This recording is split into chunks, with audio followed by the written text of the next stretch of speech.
हात लावा.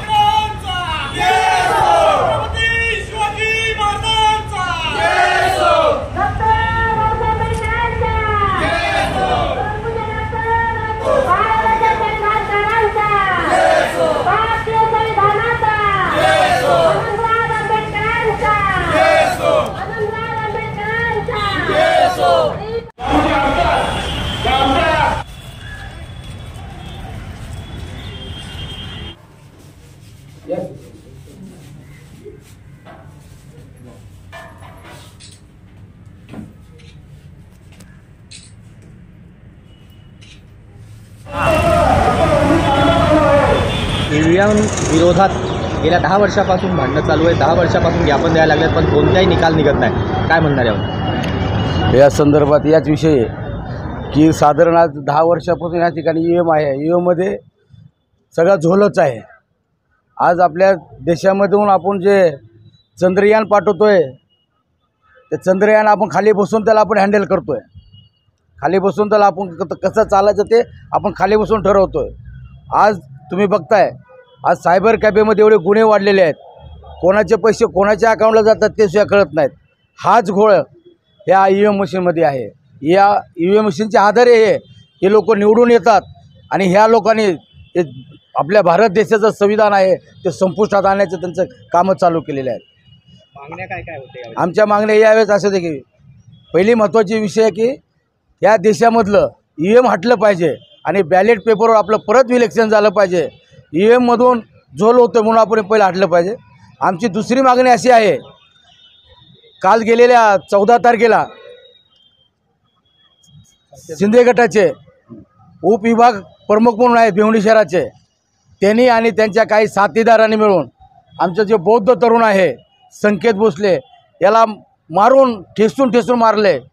त्याचा आम्ही रिपब्लिकन सेनेच्या वतीनं पहिला सर्वप्रथम जाहीर निषेध करतोय आणि जे कोणी आरोपी पकडलेले आहेत त्यांना फाशीवर लटकवण्यात यावं आणि ही जी केस आहे जलद गतीने फास्ट ट्रॅक कोर्टामध्ये लढवून त्याचा निकाल ताबडतोब देण्यात यावा आणि ह्या लोकाला फाशी देण्यात यावी.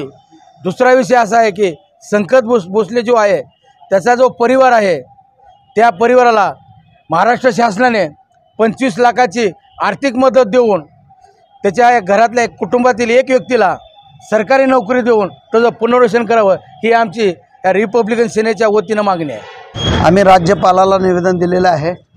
त्यांना उपविभाग अधिकाऱ्याच्या हातात दिले, त्यांना पोस्ट करण्यात लवकरात लवकर पोस्ट करण्यात यावा. आमची रास्त मागणी, पहिली मागणी आहे आमची की या ठिकाणी जो ईव्हीएम जो मतदान होतो आहे आणि हा मतदान एका बाजूला फिरवला जातो आहे, हा संशय असल्या कारणामुळं आम्ही हा संशय गॅरंटी असल्या कारणामुळं ईव्हीएम हटाव आणि ब्लेट पेपरवर मतदान घ्या असे आमच्या सरसेनानी आनंदराज आंबेडकरांनी लोकशाही वाचवण्यासाठी हे पूर्ण महाराष्ट्रभर हे आंदोलन सुरू केलेले आहेत. त्याचप्रमाणे आज या ठिकाणी भिवंडीमध्ये हा आंदोलन झालेलं आहे. तसेच गेल्या 14 तारखेला संकेत भोसले यांच्या काही सत्ताधारीच्या लोकांनी त्यांना बेदम मारहाण करून ते हॉस्पिटलमध्ये ॲडमिट होते आणि 19 तारखेला त्यांची मयत झालेली आहे.